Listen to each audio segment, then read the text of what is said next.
Bienvenidos a Panas en Utah. Panas en Utah Podcast. Ahora conocerás a la comunidad latina desde dentro.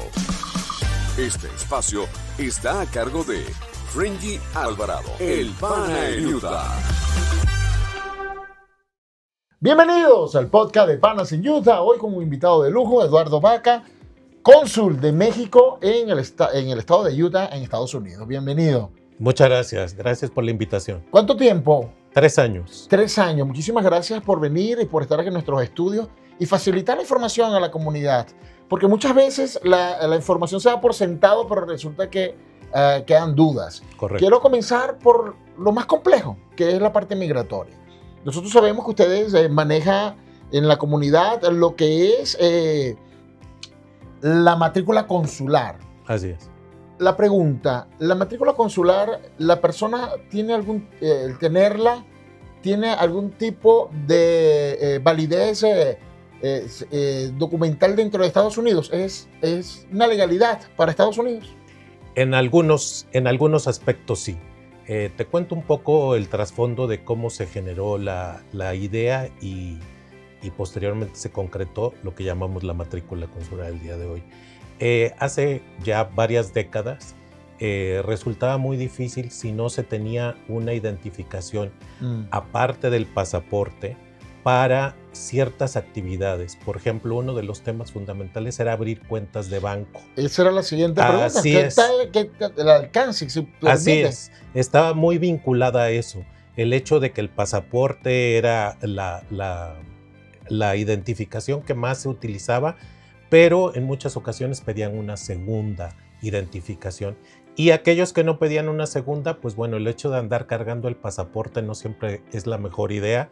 Es un documento oficial, costoso en muchos casos, entonces tampoco es recomendable traerlo todos los días con uno. Entonces se pensó en esa idea, cómo tener una identificación que fuera confiable, no solamente para México, sino para los Estados Unidos. Y muy de la mano la manejamos, sobre todo al principio, insisto, para abrir cuentas de banco. Entonces, en la primera etapa que hicimos fue negociar y tener entendimientos con bancos para que reconocieran esta identificación, y para eso se requirió que se invirtiera en esa identificación para que fuera confiable, tuviera elementos de seguridad y por lo tanto las autoridades estadounidenses, negociando uno a uno, pudieran aceptarla. Lo primero fue con los bancos y ayudó mucho porque así mucha gente pudo abrir cuentas de banco. Pero después se ha vuelto pues una identificación tan aceptable, y además hemos invertido en continuar haciéndola más segura cada vez, que de hecho ahora, por ejemplo, para el privilegio de manejo aquí en Utah, es una de las identificaciones aceptadas, y a veces para muchas otras cosas. Entonces, esa fue la razón de ser y todavía sigue teniendo esa validez. Ahora llega la contraparte. Hay una validez, nos parece especial. Ahora, con los cambios migratorios que existen, hay cruces de información con las autoridades norteamericanas en el caso de migratorios. ¿Te refieres por parte del consulado? Sí, al tener estas identificaciones que son válidas ante Estados Unidos, ¿hay intercambio de información con entes de Estados Unidos? No,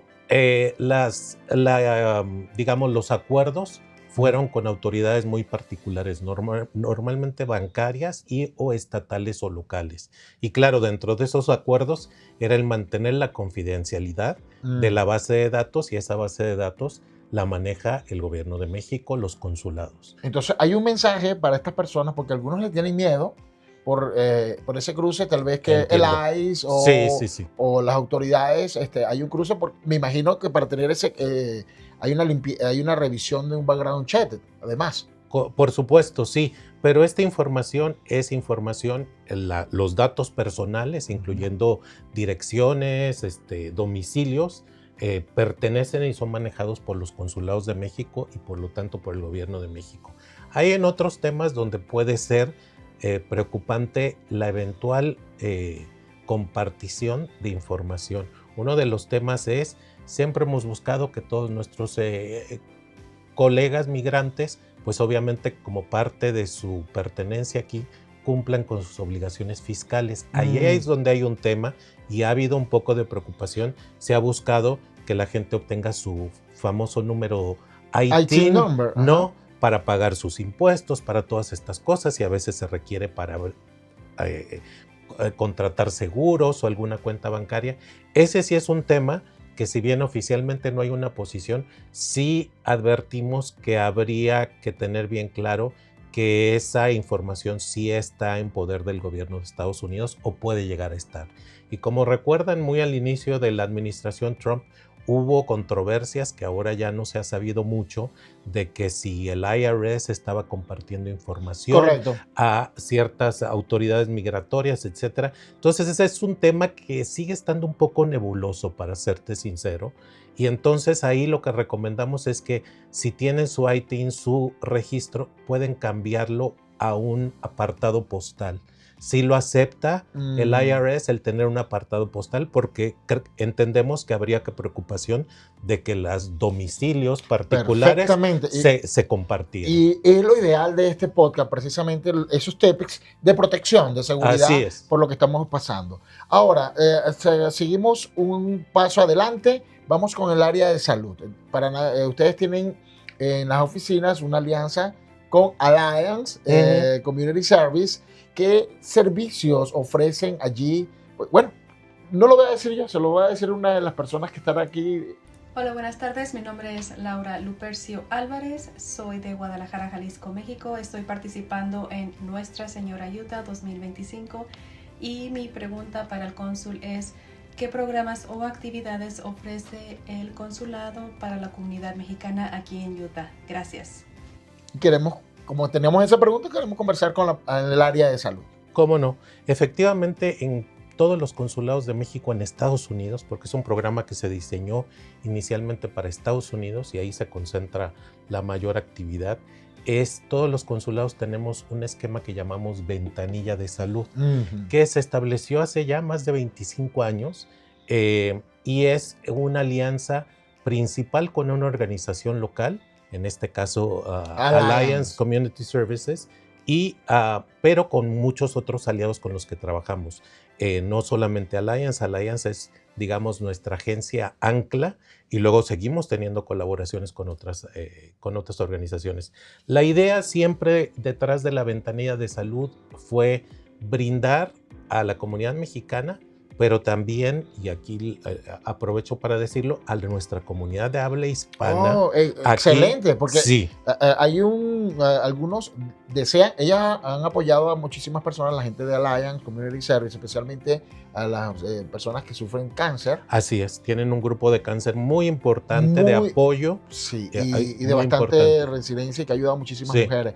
Pero como la oficina está dentro de sus instalaciones, en el consulado, algunas personas de otras nacionalidades no se atreven a ir a... Correcto. Por temor a que no sea la comunidad. Yo me he encargado en estos 3 años, en todas las oportunidades que tengo con los medios de comunicación como el de ustedes, el enfatizar que los servicios, hay algunos servicios dentro de salud que tal vez están limitados por cuestiones fiscales a la comunidad mexicana, pero diría yo que el 95% de los servicios, y muchos de ellos son información, es para la comunidad de habla hispana. Y tenemos, gracias a Dios, ha empezado a llegar muchísima gente de varios otros países. Muy recientemente tuvimos una jornada de vacunación y una señora, si mal no recuerdo, de Nicaragua me dijo: gracias, porque yo no sabía, me he enterado de que estos servicios son para toda la comunidad hispana. Efectivamente, porque trabajamos con organizaciones locales cuyos programas están destinados a toda la comunidad latina. Insisto, puede haber 2 o 3 que solo sean para la comunidad mexicana, porque hay recursos directos del gobierno de México que dice esto solo se puede erogar para mexicanos porque hay que comprobar, etcétera, etcétera, la entrega. Pero entonces los servicios que da son de todo tipo, como acabo de mencionar, desde jornadas de vacunación, normalmente cuando empieza la temporada de invierno, por ejemplo, tuvimos vacunación contra el flu, aprovechamos y ahí también tuvimos vacunas del COVID, de refuerzo de COVID, que recuerden que ahora es más difícil y más costoso porque ya la mayoría de los seguros ya no lo están cubriendo, y eso es un tema, pero si se demuestra que no se tiene seguro, pueden obtenerse gratuitamente. Porque esa era la pregunta. Sabes que ahora, bueno, no es un aumento en el seguro, sino una sinceración en las tarifas de seguro médico. Y algunos tal vez opten por no tomarlo. Quien tome esa decisión, bueno, un riesgo que es muy alto en Estados Unidos. Pero algunos lo hacen porque no tienen un estatus y porque aún así es mucho más costoso aún. ¿Esas personas gozan de recursos médicos allí? Sí, normalmente tiene que ver con qué agencia estamos trabajando este programa en particular. En este caso, por ejemplo, el de las vacunas fue con Salt Lake County, con el Departamento de Salud de Salt Lake County. Entonces ellos sí piden que uno firme un testimonio, porque ellos lo necesitan para corroborar de que uno no tiene seguro. Y entonces al uno firmar y ahí poner su nombre y decir que no tiene seguro, ellos ya pueden otorgarle ese apoyo. Obviamente hay un número limitado, cada vez se está volviendo más complicado porque, como sabemos, a nivel federal y a veces a niveles estatales ha habido recortes a fondos para muchas actividades. Entonces a veces, si a lo mejor el año pasado tuvimos 100 vacunas, a lo mejor este año solo tuvimos 75 de flu por ese tipo de cosas, pero normalmente son las organizaciones locales las que nos dicen sí, y ese es uno de los temas de trabajar con el Consulado de México, que normalmente los servicios que pedimos a nuestros aliados es que sean gratuitos o aquellos casos donde no es posible porque son muy costosos, a una tasa reducida, para que eso signifique un apoyo para nuestra comunidad. Sabemos que hay servicios médicos que son muy, muy caros, ¿no? Hablamos del tema... cambiarle la vida a una persona. Así es. Pero hablamos incluso de servicios, por así decirlo, no de emergencia, como el servicio dental, es muy caro. Casi ningún seguro lo cubre, o uno tiene que tener un seguro que le cuesta mucho para que lo cubra. Entonces tratamos siempre de tener esas cercanías. Y para terminar con los servicios, son de todo tipo. Les diría, manténganse atentos a nuestras redes sociales, porque de repente ¿Banco de alimentos? Banco de alimentos no tenemos nosotros, pero organizaciones que trabajan con nosotros sí. Pero por ejemplo, podemos tener casos muy particulares. Hay una prevalencia muy grande de presión arterial alta, de diabetes, de hígado graso, y estamos entonces con programas muy específicos de eso. Pero igual tenemos de repente apoyos para visión para niños, que son gratuitas las pruebas, e incluso los anteojos si los necesitan. Tenemos comunidad materna que apoya a mujeres que están embarazadas para prepararse y además para cuando nazca el bebé. Y en lactancia, ¿no? Sí, y en lactancia. Y también otro tema que no quiero dejar de mencionar porque se ha vuelto cada vez más importante y crítico, salud mental. ¿no? Sí. Es un tema. Para nadie es un secreto que Utah, en Estados Unidos, es el primer estado en suicidio en estadísticas. Así es. Lamentablemente. Así es. Lamentablemente. Entonces hay una gran demanda y afortunadamente... Quiero recalcar, para la comunidad mexicana y también para la comunidad latina. Para la comunidad latina. Entonces, trabajamos con organizaciones que están especializadas en temas de salud mental. Hay una gran demanda, entonces tampoco quiero decir que va a ser fácil encontrar un recurso, pero siempre tenemos organizaciones que nos apoyan. Y ese es básicamente el trabajo comunitario, trabajar con organizaciones locales que ofrecen este tipo de servicios, insisto, ya sea de manera gratuita o a muy bajo costo. Entonces siempre andamos buscando tener más alianzas. Somos afortunados en Utah, siempre también me gusta reconocerlo, porque aquí hay muchas organizaciones de la sociedad civil, mucho más que en promedio hay en otros estados de la Unión Americana. Entonces, eso es muy bueno, ¿no? Trabajamos con la Universidad de Utah, su área de salud, trabajamos con organizaciones como Alliance, pero con muchas otras clínicas, con farmacias, etcétera, etcétera. Entonces, algunos programas a nivel nacional y algunos a nivel local. Entonces, esos son recursos que están ahí. Y aprovecho para decir que también tenemos una ventanilla de asesoría financiera y una ventanilla de educación. Creo que es tan importante como la salud mental, porque es impresionante cómo nos endeudamos. Bueno, Utah, en la última encuesta, está entre los estados de mayor endeudamiento. Correcto. en este momento. Sí, sí, Que sí. es sumamente grave porque va a recortar lo que es el ahorro y el poder adquisitivo de nuestra gente. Así es. Entonces, ese es un tema, como bien dices, muy importante y creo que hay mucha necesidad, creo, porque venimos de sistemas financieros diferentes, en otro Totalmente. idioma, etcétera, etcétera. A veces culturas financieras diferentes también, ¿no? Y eso es importante aquí conocer.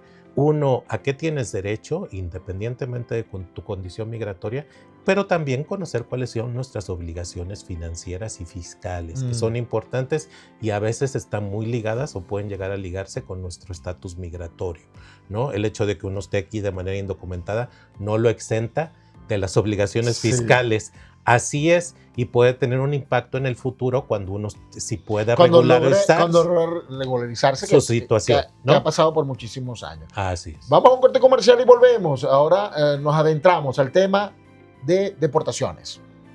Hola, soy Raisa Spencer, la fundadora y CEO de Healthcare Depot de Utah. Estamos localizados en Sandy, Utah, y estamos en todo el estado de Utah, desde el sur, desde St. George hasta Logan, Utah North, ayudando a nuestra gente latina, ayudando a la comunidad y también educando a la comunidad sobre los seguros médicos. Si necesitan un seguro dental, de médico, de vida o Medicare, ya saben a quién pueden confiar. Llamen a Healthcare Depot de Utah al 801-224-4217. Acuérdense, Healthcare Depot of Utah, siempre presentes.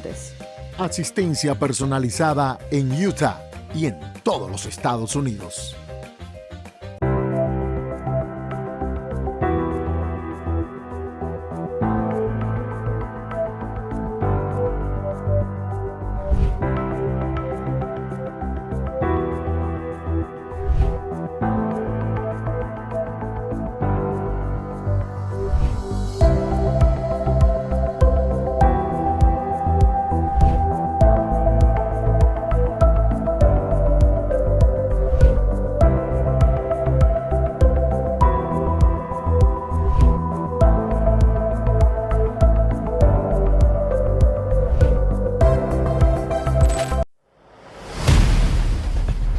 Cada familia tiene una historia única, llena de ilusiones y sueños.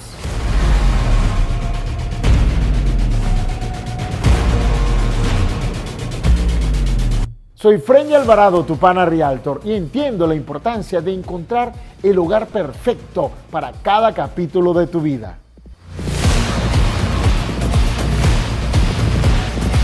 Porque tu hogar es más que una casa, es el lugar donde tu historia cobra vida. Y recuerda, lo ideal es que el Realtor sea tu pana. Y continuamos con nuestro podcast hoy con Eduardo Vaca, cónsul de México en Utah. Vamos a abordar en un tema muy delicado, que para nadie es un secreto, y en estas últimas semanas en nuestro estado que han pasado unos casos especiales, incluso una persona que está en investigación, acaban de publicar los videos corporales de un joven, un señor de 47 años, trabajador mexicano, que estaba frente a Home Depot y bueno, lamentablemente falleció en un intercambio con la policía.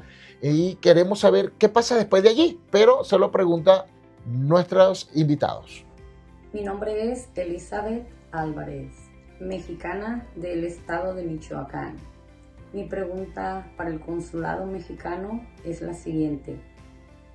¿Qué tipo de ayuda ofrecen para nuestra comunidad en caso de alguna emergencia? Y me gustaría referirme principalmente sobre el tema de inmigración, si cuentan con algún centro de apoyo o algún número telefónico donde nuestra comunidad pueda pedir información.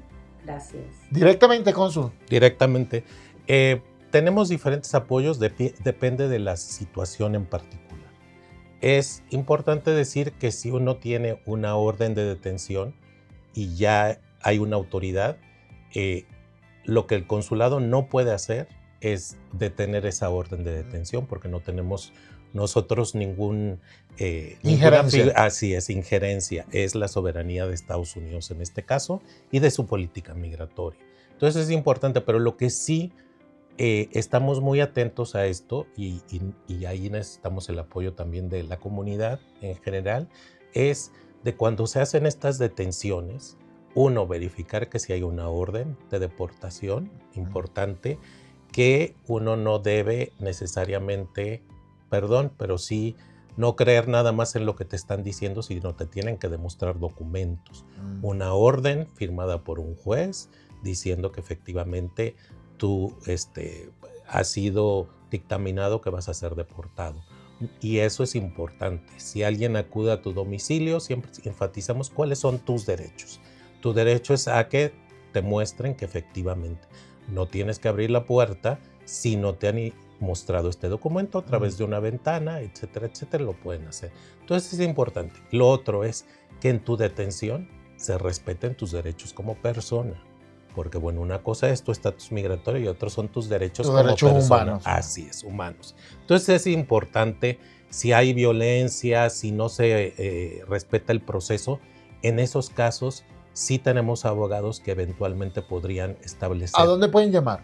Pueden llamar al consulado. Hay una línea de emergencia que está publicada en nuestras redes sociales. La vamos a poner aquí en línea, que es el número Así es, oficial. de emergencia. Recuerden, sí les pido, lo pedimos en todos los consulados, que se trate de una emergencia. De repente la gente ve el número y de repente habla y dice, ¿qué necesito para tramitar un pasaporte? Entiendo. Entonces, es importante. En este caso sería una emergencia de migratoria. Así es, en este caso migratoria o alguien que falleció. falleció. Por ejemplo, este caso que está en investigaciones, me imagino que el consulado está al tanto y está trabajando en ello. Este caso, la persona falleció, es una persona indocumentada, por lo que se sabe, no sabemos si tiene otra relación. ¿Quién llama allí? Llamamos al consulado. ¿El consulado se encarga de este caso? Nosotros en este caso tendríamos que ver de qué persona, es decir, cuál es la circunstancia. Lo que hacemos es, si son detenidos, recordemos que aquí en el estado de Utah no hay un centro de detención único de ICE, que es un centro de detención migratoria. Entonces hay acuerdos con diferentes policías o departamentos de sheriff y en esos casos los concentran ahí, y normalmente toda persona que en este estado es detenida con una orden de deportación normalmente suele ser trasladada en un día, 2, dependen las horas, la mayoría al estado de Nevada, donde hay un centro de detención. Bueno, ahora se está hablando que dentro de poco tiempo podría haber un centro de detención en Utah. Correcto. Eso facilitaría las cosas para el consulado de alguna forma acompañar a su gente allí, ¿no? Por supuesto. Ahorita lo que hacemos es estamos en contacto con las autoridades de ICE para que nos den el acceso a aquellos mexicanos que son detenidos. ¿Para qué? Para corroborar su situación, su salud, su identificación, etcétera, etcétera. ¿Y acompañamiento legal? Acompañamiento legal en el caso donde haya un elemento legal que hacer. Si tienes una orden de detención, no hay nada que un abogado pueda hacer, pero sí estamos atentos a las circunstancias alrededor de la detención. Recuerdan, hace poco hubo un caso también muy mediático de una señora centroamericana que detuvieron en el aeropuerto. Sí, cómo no, salvadoreña. Salvadoreña. Ella resulta que tenía un permiso de trabajo. Pero tenía una orden final de deportación. Pero tenía orden porque aparentemente, o sea, no hubo comunicación entre departamentos de migración. Fíjense. Correcto. Que yo como periodista vi la noticia y dije, bueno, pero algo pasó aquí, o es falso algo, o algo es falso aquí.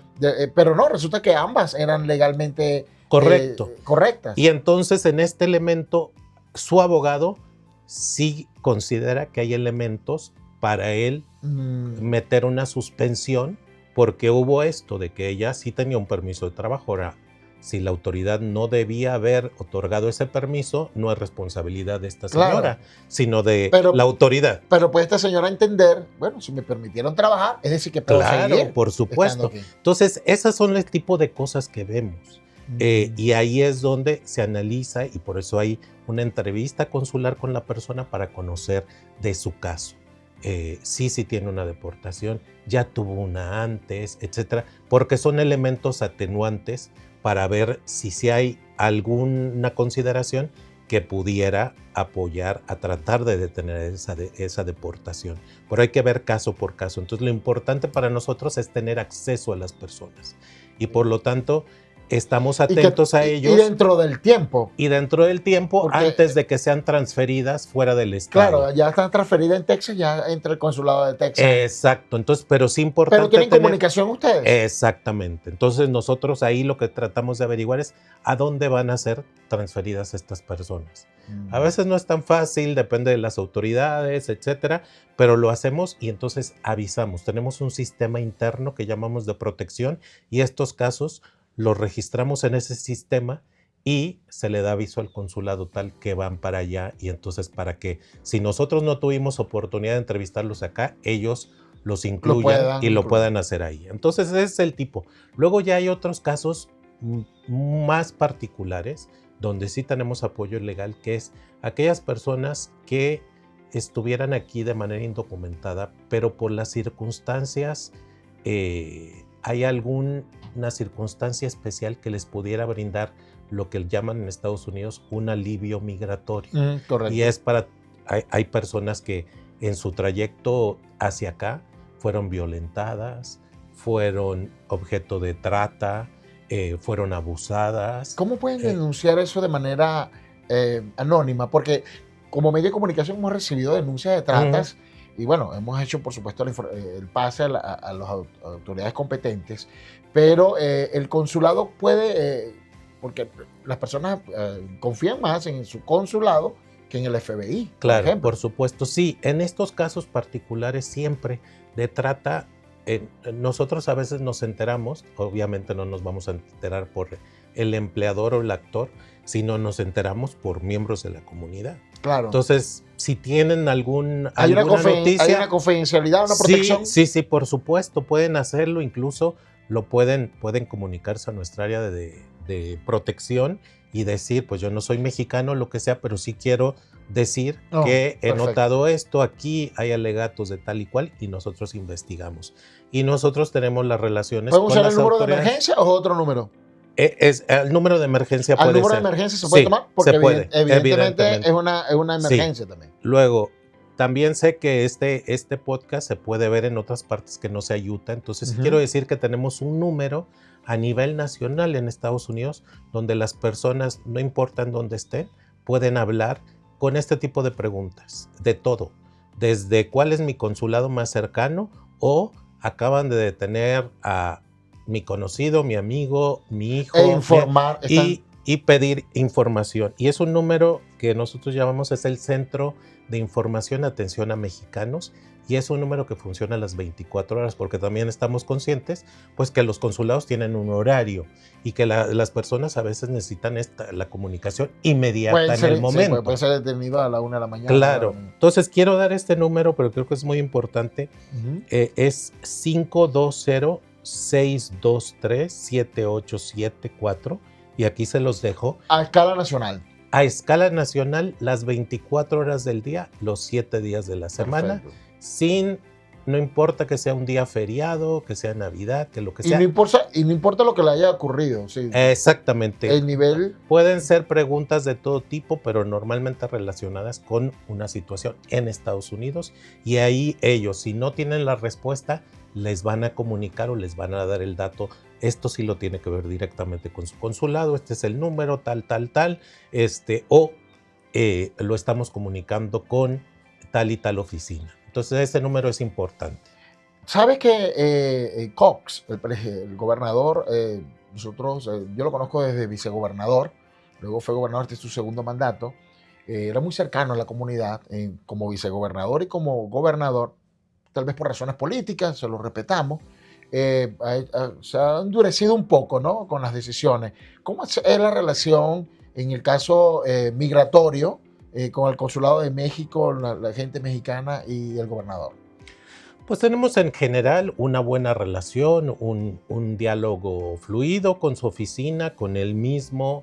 Efectivamente, creo que aquí, pues como está pasando en varios estados, y particularmente aquellos estados que están gobernados por el Partido Republicano, pues hay una alineación, ¿no?, digamos, con el tono y las decisiones que están saliendo desde Washington. Entonces, en ese sentido, somos realistas y sabemos que un poco es el resultado de esa situación y de la política, ¿no? Pero lo importante para nosotros siempre ha sido, y creo que coincidimos en eso, en que debe haber comunicación fluida. Nosotros entendemos y reconocemos y respetamos las decisiones que toma el gobierno de los Estados Unidos dentro de su propio territorio. Pero el tema que siempre hemos enfatizado tanto a nivel federal como estatal como local es que las personas, independientemente de su situación migratoria, nunca me voy a cansar de decirlo, tienen derechos que no están condicionados por su situación migratoria. Y el otro tema es, y ahí sí hemos sido muy claros y creo que es bien importante, es que estamos en contra totalmente de criminalizar a los migrantes. Importante. Una cosa es que estar aquí irregularmente y otra cosa es que se trate de tipificar a los migrantes indocumentados como criminales, que no lo son. Entonces, eso es una distinción muy clara. ¿Crees que el gobernador de Utah ha pasado esa línea o se ha mantenido en respeto con los migrantes? Mira, creo que el diálogo está ahí, creo que se ha mantenido, pero también estoy consciente que está sujeto a presiones políticas más grandes que él, digamos, ¿no?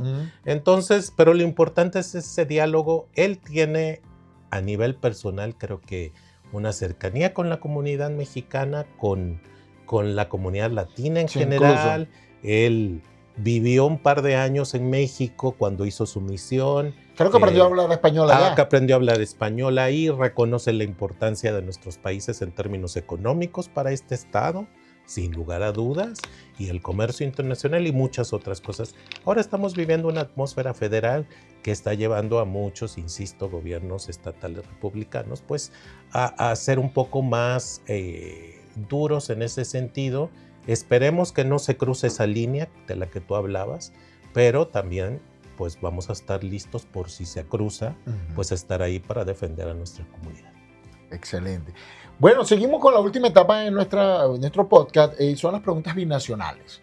Una de las preguntas binacionales es personas nacidas aquí, que son ciudadanos americanos, pero de familia mexicana, el derecho que tienen a la nacionalidad mexicana, queremos que lo confirmara, y si ese proceso se puede realizar aquí sin ir hasta México. Otra de las preguntas que nos llegó por allí, si una persona de otra nacionalidad se casa por amor dentro de Estados Unidos con un ciudadano mexicano, si también le toca esa ciudadanía. Esa es una de las preguntas que nos llegaron. Ok, perfecto. Sobre la última pregunta, si se casa con un mexicano o una mexicana, un extranjero, sí podría tener derecho a eventualmente naturalizarse, pero no. También hay un requisito de residencia. Entonces, claro, mientras no estén viviendo en México, no puede apelar, digamos, a esa parte de la ley. Tendrían que estar residiendo un tiempo en México. Oh, ok, perfecto. Entonces, eso. Respecto a lo que aquí conocemos más y entre la comunidad se conoce como doble nacionalidad, efectivamente toda aquella persona que tenga por lo menos uno de sus padres o incluso sus abuelos haya sido mexicano, tienen derecho a Qué bueno que dijiste mexicano. ¿Estamos hablando de segunda, tercera generación? Sí, puede ser, porque estaba limitado, pero hubo una decisión de la Suprema Corte de México que dijo que no se podía limitar hasta nada más los padres. Entonces, efectivamente, se puede presentar segunda generación. Segunda generación. Ahora, para hacer este trámite no es necesario ir a México. Se puede hacer en los consulados o en las embajadas de México en el mundo, cumpliendo una serie de requisitos que básicamente son tener las actas de nacimiento originales, por supuesto, de la persona que está pidiendo o reclama su nacionalidad mexicana, pero de sus padres también.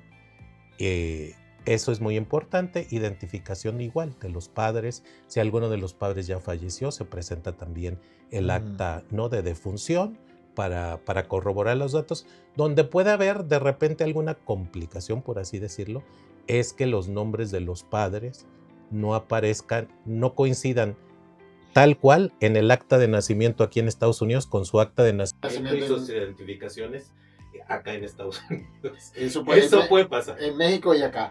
Eso. Muchas otras de los trámites que más se hacen también son los divorcios y los casamientos.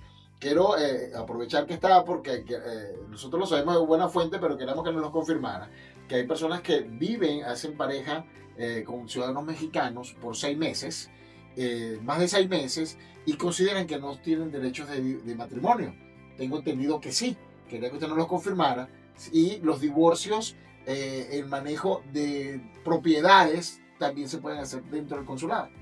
Bueno, aquí hay dos cosas. Uno, casamientos como tal, o matrimonios, para usar mejor el término, una de las facultades que tiene el cónsul fuera de México es actuar como juez del registro civil. Por lo tanto, se puede registrar a las personas como mexicanas y también puede fungir como juez para casar a 2 personas.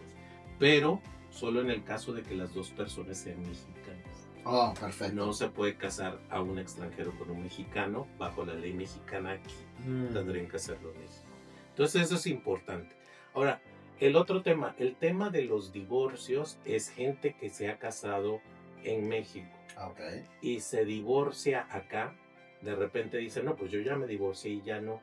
Hay todo un tema porque esos dictámenes de divorcio se tienen que inscribir en México para que en su acta de matrimonio aparezca que ya esa acta de matrimonio quedó disuelta y tenga los efectos legales en México. Porque si no puede quedar como bígamo aquí incluso. Así es, entonces eso es bien importante y eso yo creo, pues nos toca a nosotros difundir esa información, porque claro, si uno no está en esa situación... Por eso lo teníamos en la lista, sí, porque hemos visto muchos esos casos en la comunidad hermana mexicana.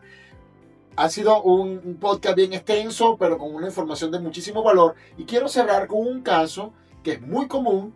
Y un administrador de la comunidad, él es venezolano, pero muy conocido en la comunidad mexicana, Rani Villarreal, nos hizo esta pregunta y se la preparé para cerrar el podcast con ella. Okay. Amigo cónsul, tengo una pregunta. ¿Qué programas tiene el Consulado de México para proteger a los connacionales de México en el tema laboral y en el tema legal? Porque hay muchos hermanos mexicanos que están teniendo problemas, que no les pagan, han hecho un trabajo y la gente que le tiene que pagar están diciendo no te voy a pagar porque no tienes una documentación. Entonces, ¿qué programas tiene el consulado para apoyar a estos connacionales? Pues muchas gracias por la pregunta, porque sí es muy importante y vuelve al tema de los derechos. Es decir, una persona puede estar indocumentada, está trabajando y eso no quiere decir que no tenga derechos laborales. Tiene derechos laborales independientemente de si está aquí con documentos o sin ellos. Pero efectivamente siempre hay gente que pues a veces abusa. ¿No? Y apuesta a la ignorancia. Así es. Que no quiere decir que hablamos de ignorancia, al desconocimiento. La persona es un buen trabajador, una mano de obra excelente, calificada, pero desconoce sus derechos. Claro, exactamente. Entonces hacemos una labor de también difundir cuáles son tus derechos en estos temas. Y ahí sí trabajamos con algunos abogados que son especialistas en temas laborales. Y en estos casos sí los dirigimos hacia ellos. Entonces, no sientan temor de acercarse si no les han pagado, si les deben, si no cumplieron con el contrato, que pasa mucho, ¿no? De repente incluso gente que viene con visas de trabajo temporal. Nos ha pasado, hubo un caso aquí hace pues un año y medio, de una de estas empresas de landscaping que había traído a trabajar. Se hace muchísimo. Y trabajan por la temporada y después regresan a México. Claro. Y en esos casos hay contratos. Parte del contrato es que tienen que absorber el empleador el costo, si no siempre todo el costo, tal vez parte del costo del transporte, del boleto de avión, les tienen que dar alojamiento, etc. Tuvimos un caso tremendo que nos ayudaron a denunciarlo una organización que trabaja con nosotros y luego fuimos y nos cercioramos de eso, de personas vivían en unas condiciones terribles, 4 en una habitación, había... Ahí empiezan los derechos humanos. Había ratones, qué sé yo, no funcionaba bien la calefacción, etcétera. No les habían cobrado todo el boleto de avión, no les querían reembolsar. Lo que les dijeron que iban a ganar como mínimo no se los estaban pagando. Ahí hablamos ya de esclavitud. Así es. Y entonces nosotros tenemos comunicación y acuerdos muy claros con las autoridades laborales, tanto estatales como federales. Pero la recomendación es, por ejemplo, aquí tenemos Labor Commission. La recomendación es un mexicano ir al consulado Sí. o ir al Labor Commission primero para generar el caso? Porque muchas veces en el Labor Commission, para nadie, y lo digo con toda responsabilidad porque yo he recibido muchas quejas y los direcciono al Labor Commission y simplemente no pasa nada. Así es. Pero sí se genera un caso, un Sí. número de casos. ¿Necesitan ese caso primero? No, no es necesario. Pueden hacerlo y si ya lo hicieron y se enteraron después de que el consulado los pueda apoyar, Perfecto. pueden ir al consulado. Lo ideal sería que desde el inicio Fueran al consulado. Sí, porque pues bueno, sirve un poco el hecho de que el consulado esté acompañando y entonces a veces le ponen un poquito más de atención. Ese al abogado caso. lo colocan ustedes. Sí, en este caso, en todos estos casos, nosotros lo que hacemos es una entrevista muy, muy detallada. ¿Qué caso, qué fechas, qué documentos hay comprobantes de pago, no hay, etcétera, etcétera? Y eso nosotros determinamos, bueno, aquí hay indicios de que sí hay un caso, se lo mandamos al abogado que conoce la ley y ellos revisan en estos casos y te dicen si efectivamente hay elementos para hacer una demanda, para esto, para el otro, y entonces ya nosotros vemos y le autorizamos al abogado a que lleve el caso. Los casos laborales sí quiero decir que son muy complicados. ¿Por qué? Porque mientras se lleva a cabo el caso, los trabajadores tienen que permanecer en Estados Unidos y no pueden ser contratados por otra persona. Ok. Entonces son muy complicados Es por complicado eso. porque necesitan pagar los bills. Claro, y en ese caso a veces hemos apoyado, tenemos aliados, conseguimos donde se puedan quedar, les apoyamos un poco con recursos, pero la gente tiene necesidad de trabajo y mucha gente dice, yo mejor me regreso. Es bueno que estén conscientes de lo que está, del proceso, que valga la pena numéricamente. Sí, totalmente. Si es un caso de poco dinero, a veces, bueno, tendrá... claro, pero es importante... Pero un llamado del consulado puede que agilice. Claro, y eventualmente también, pues bueno, estas empresas que sepan que hay una autoridad, que nosotros vamos a avisar a la autoridad local de que están abusando, y eso también, pues bueno, les puede afectar a su negocio, ¿verdad? En el caso de discriminación, racismo, ¿también pueden hacer la denuncia en el consulado? También pueden hacerla, y nosotros tenemos contactos con policías locales, que son las que están obligadas a investigar, y que tengan acompañamiento, que tengan oficiales que puedan hablar inglés, español, que entiendan, porque eso también luego a veces es un tema y es un obstáculo que nos detiene a denunciar.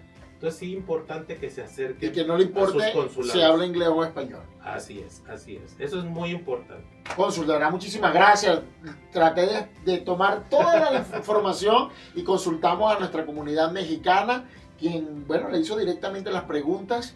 Que pues, es su día a día. De verdad, muchísimas gracias por venir a nuestro podcast y dar esta información y compartir con la comunidad. Gracias a ustedes. Próximo jueves, 7 de la noche, Panas en Utah Podcast. Gracias por escuchar nuestro podcast Panas en Utah. Muy pronto tendremos más información para ti y recuerda que juntos somos más fuertes.